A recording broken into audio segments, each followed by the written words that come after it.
A privatização da Sabesp foi concluída nesta segunda com a liquidação da oferta pública de ações da companhia. O Grupo Equatorial Energia passa a controlar a empresa e o governo de São Paulo, que tinha pouco mais da metade da Sabesp, agora tem uma fatia de 18%. A Equatorial adquiriu 15% da empresa por 6 bilhões e 900 milhões de reais.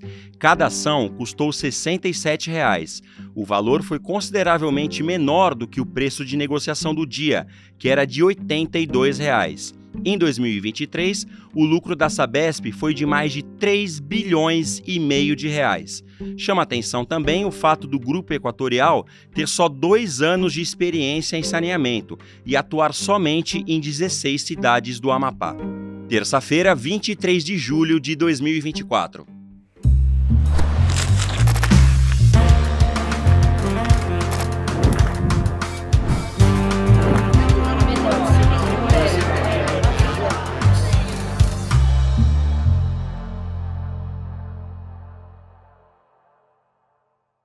Olá, seja muito bem-vinda e muito bem-vindo ao Em Detalhes, o videocast diário que traz sempre um assunto importante do momento. E hoje nós vamos conversar com o Amaury Polak. O Amaury é coordenador do Conselho de Orientação do ONDAS, que é o Observatório Nacional dos Direitos à Água e ao Saneamento. O assunto é a privatização da Sabesp. Tudo bem, Amaury? Muito obrigado pela presença. Tudo bem, André? Estamos aqui com a comunidade de série prestar todas as informações a respeito dessa grande negociata que foi com a Sabesp. Amaury, como você avalia essa negociação, a venda da Sabesp, primeiro num preço abaixo do preço das ações, do preço que as ações eram vendidas no dia da negociação, e segundo, com uma empresa que não tem know-how na área de saneamento, já que tem apenas algumas cidades no Amapá em que atua com esse tipo de serviço?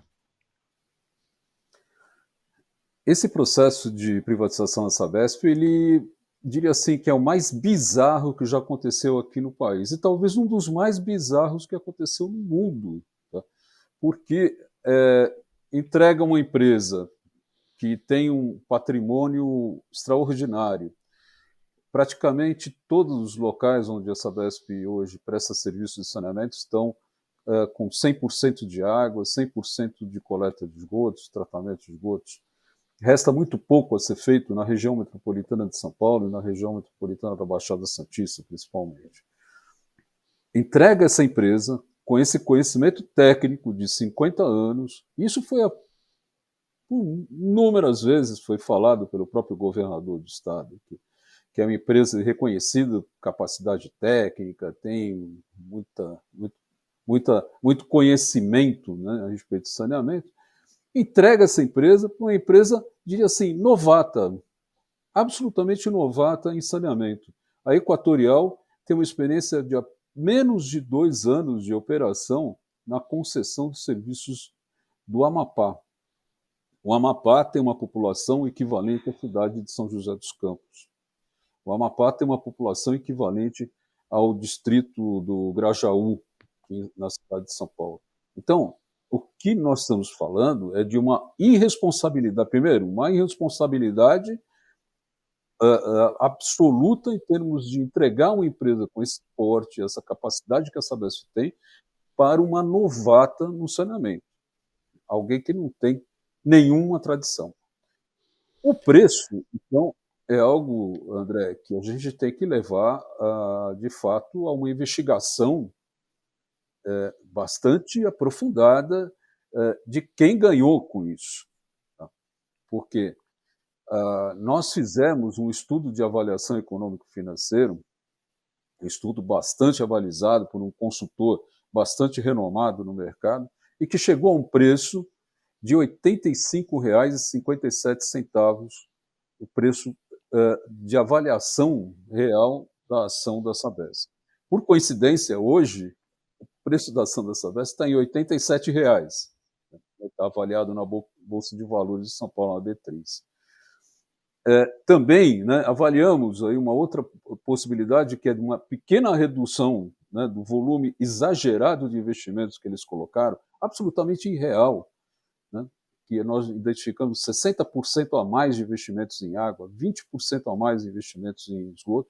Nós colocamos 20% de redução dos investimentos somente nos primeiros anos, até 2030, e o valor da empresa chegava a R$ 103,90. E eles tiveram a coragem de vender por R$ 67. E hoje está 87. Então, a diferença é brutal.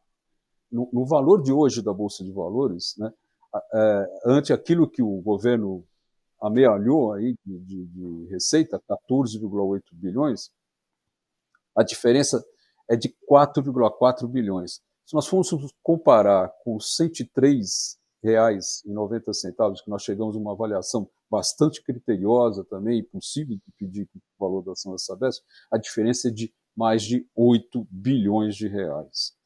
Então nós estamos falando de uma benesse, né, que inclusive investidores da própria Faria Lima aí, né, têm colocado que foi a farra do boi, foi Black Friday.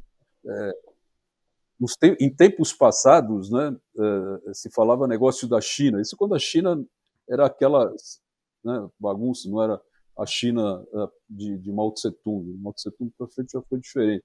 Mas a China, do início do século XX, era se fazer negócio na China era ter lucros extraordinários, né? Porque era muito fácil ter lucro negócio. Por isso se falou muito negócio da China.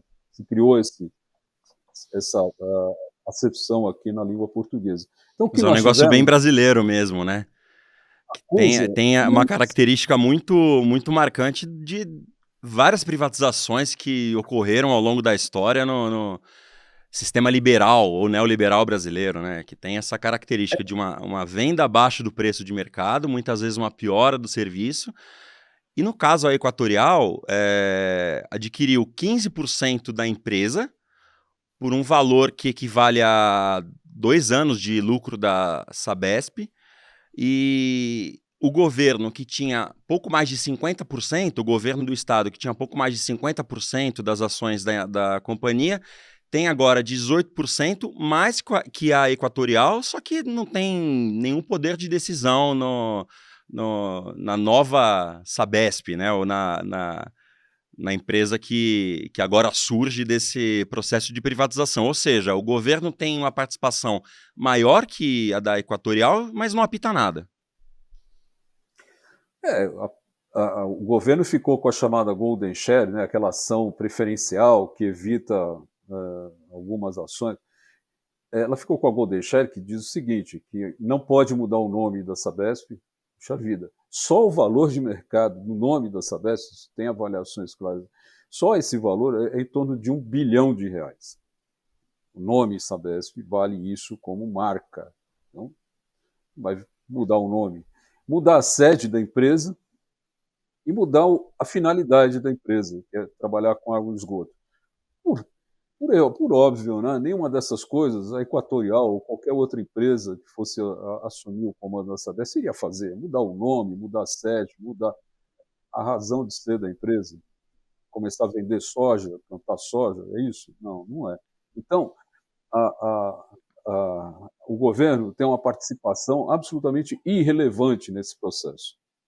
Ele passa a ter, hoje, ele tem 9 assentos em 11 assentos no Conselho de Administração. Um dos assentos é de acionistas minoritários e o outro é de conselheiro representante eleito pelos empregados. Vai passar a ter apenas 3 assentos. Os outros 3 assentos serão da Equatorial e os outros 3 serão de investidores minoritários.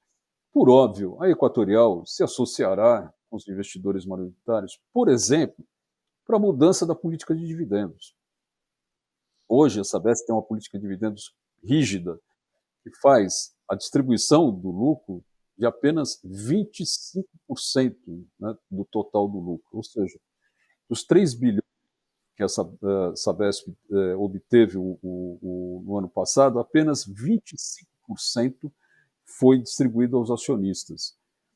Ora, é muito fácil, a partir do próximo ano, a Equatorial, junto com os novos investidores, trabalharem para que essa margem seja aumentada para 50%, 70%. Bom, qual é a grande diferença? A grande diferença é que aquilo que a Sabesp não distribuía de lucro, né, não distribuía de dividendos, né, do seu lucro aos acionistas, ela investia em áreas que não têm retorno econômico financeiro. Por exemplo, favelas. Por exemplo, municípios de pequeno porte, levando saneamento a municípios de pequeno porte. O que vai acontecer? Esse dinheiro, que era o chamado recurso próprio, né, gerado com caixa, né, da empresa, não vai mais estar disponível. Portanto, essas áreas vão ter enorme dificuldade de receber investimentos num prazo relativamente curto. Que inclusive o governador Tarcísio de Freitas, no começo quando o governo do estado começou a vender a ideia de que seria positiva a privatização da Sabesp, dizia que a tarifa não ia aumentar. Ou até que a tarifa cairia. Depois, a segunda versão foi de que a tarifa não aumentaria. E a versão mais recente é de que a tarifa com a privatização vai aumentar menos do que aumentaria se a empresa seguisse sob o controle do Estado, né? Então é aquela história, o seu gato subiu no telhado, né? A informação foi sendo dada dessa maneira para o consumidor. E o que esse consumidor que, de repente, um dia achava que a tarifa ia cair, no outro dia descobriu que ela vai subir sim, o que ele pode esperar da Sabesp agora privatizada? Ele pode esperar aumento de tarifa. Tá?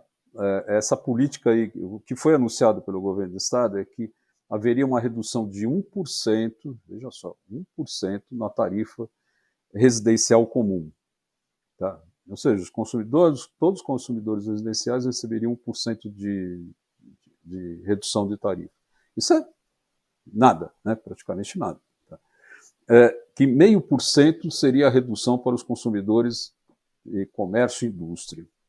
Também praticamente nada. E que a tarifa, aqueles que hoje recebem tarifa social, teriam uma redução de 20% no valor da sua conta. Tá? A gente tem, claro, o seguinte, que em primeiro lugar, as tarifas da Sabesp são das menores do país.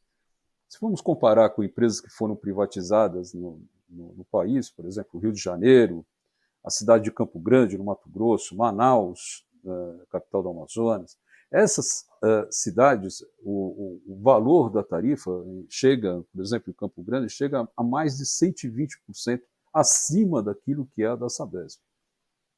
O Rio de Janeiro é, no mínimo, 40% acima. Essas diferenças, né, elas existem, né, estão claras nesse processo, e é onde o patamar, né, que as tarifas da Sabesp deverão chegar num curto prazo. Além do mais, né, quando ele diz que vai dar essa redução, é como se fosse aquela mesma jogada, né, que os comerciantes inescrupulosos praticam às vésperas de uma Black Friday. O comerciante anuncia no dia da Black Friday, né, que está dando uma redução de 40%, sei lá, numa TV, num eletrodoméstico, quer que seja. Só que ele aumentou 40% no valor desse mesmo produto algumas semanas antes, 2 ou 3 semanas antes. Se você faz a pesquisa, é o que acontece, é o que está acontecendo nesse caso aí. Digamos, aquilo que a gente fala, né, que é uma black fraud, né? E o PROCON vai muito em cima desses comerciantes inescrupulosos. E é o que está acontecendo com o Tarcísio. Porque foi dado um reajuste tarifário agora em maio, acima da inflação, e que com esse bônus que ele está falando, que vai dar de 1% tarifa residencial, 20% tarifa social, 0,5% para comércio e indústria, vai ter um impacto absolutamente mínimo na receita da Sabesp. O impacto é de 0,8%. Tá? Quando ele aumentou as tarifas agora, em maio, 2% acima da inflação. Então, a Equatorial já vai receber um bônus de 1,2% líquido, tá? com a tarifa, mesmo esse rebaixamento de tarifa ridículo que está sendo colocado pelo governo.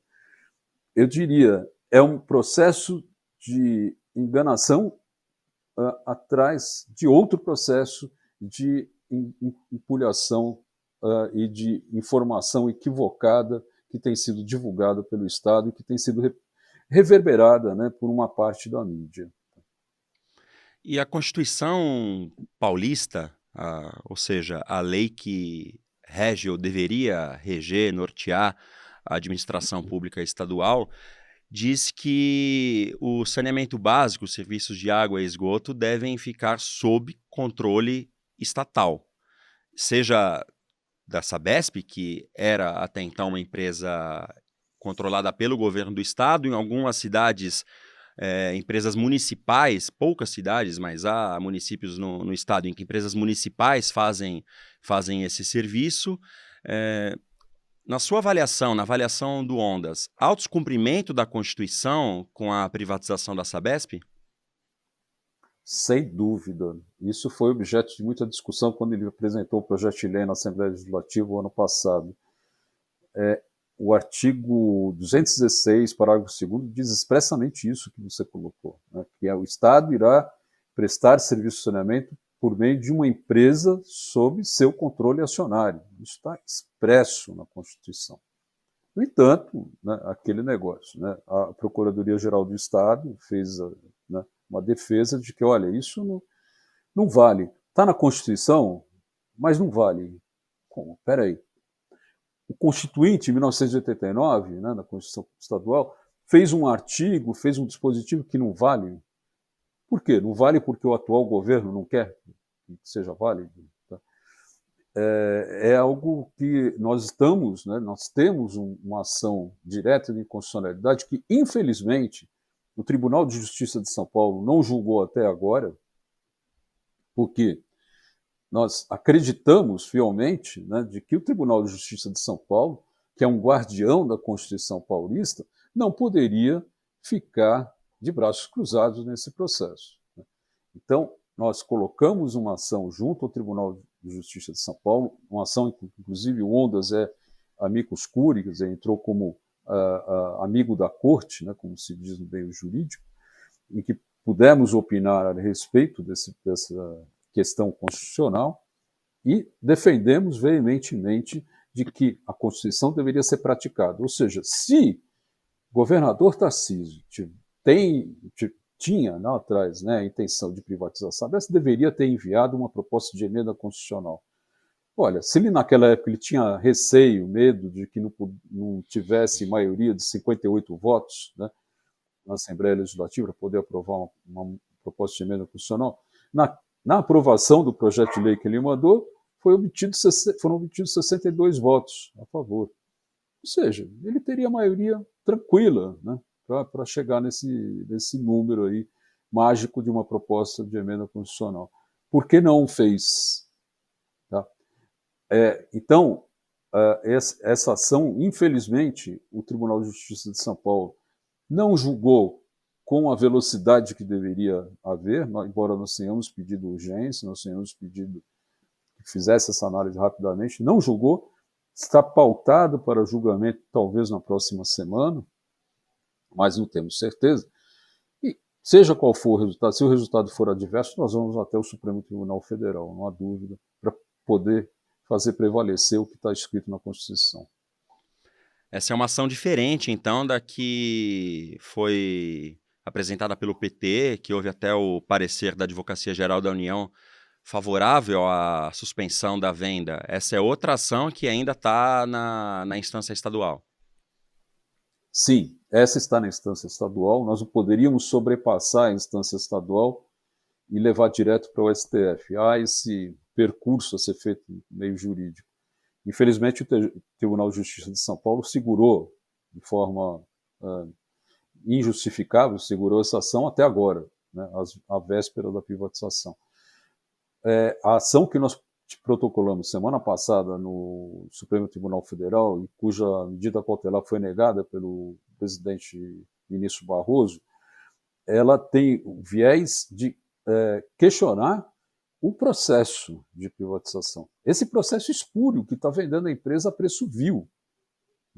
Um processo que não encontra respaldo, né, em qualquer fundamento legal. Você fez um processo que afunilou para uma única empresa, um processo que extirpou qualquer tipo de competidor durante a sua execução, que teve regra alterada aos 45 minutos do segundo tempo da partida decisiva. Né? Foi colocada uma regra 3 dias antes das empresas apresentarem a proposta de preço, né, que iriam ofertar preço para a compra das ações da Sabesp. 3 dias antes foi imposta uma regra de que, olha, aquela empresa que tem menor preço pode cobrir a empresa que tem maior preço. Olha, está na cara que estava havendo um processo de afunilamento, o mercado inteiro diz isso. Né? Então, quando você faz uma mudança dessa na partida decisiva de um campeonato, aos 45 do segundo tempo, não, peraí, então aquele time tem que ganhar. Né? Não posso deixar, né? O VAR tem que estar a favor, o juiz tem que estar a favor, todo mundo tem que estar a favor dele. Tá? Nós vamos continuar questionando por meio dessa DPF e agora será relatado pelo ministro Cristiano Zanin. Então nós vamos conversar com ele e avaliar. Só queria destacar, né, André, que nós levamos uma representação ao Tribunal de Contas do Estado, Tribunal de Contas do Estado, cuja função é preservar o patrimônio do Estado e impedir a sua dilapidação, impedir qualquer mal feito pelo Executivo ou pelo Legislativo. Nós fizemos uma ação extremamente embasada, nós levamos esse estudo de avaliação econômico-financeiro muito bem elaborado, e o Tribunal de Contas de São Paulo, na pessoa do conselheiro Robson Marinho, simplesmente não analisou. Colocou no lixo a ação, sem sequer analisar. Diz que não tinha a menor razão de ser essa ação. Ora, se um Tribunal de Contas, né, não serve sequer para avaliar se há um prejuízo de bilhões de reais ao patrimônio público, para que ele existe? Para controlar caneta Bic? Para controlar clipe de papel? Teclado de computador? É para isso que serve o Tribunal de Contas? Eu posso vender uma empresa do porte da Sabesp e ter um prejuízo de 8, 9, que seja 4 bilhões de reais para o patrimônio paulista, e tudo bem? Que Tribunal de Contas é esse? Me pergunto. Tá? Existem várias situações nessa negociação que são passíveis de questionamento, né? Por exemplo, a executiva Carla Bertocco, que comandou a Sabesp durante o processo de privatização, era integrante do Conselho de Administração da Equatorial até dezembro do ano passado, ou seja, pouco mais de 7 meses atrás ela era parte interessada nos dois lados, né? Tanto na empresa vendedora quanto na empresa que se tornou compradora. E isso também desperta alguma suspeita? Como que o Ondas avalia esse possível conflito de interesses? Como você disse, é um possível conflito de interesse, teria que ser investigado. E não foi.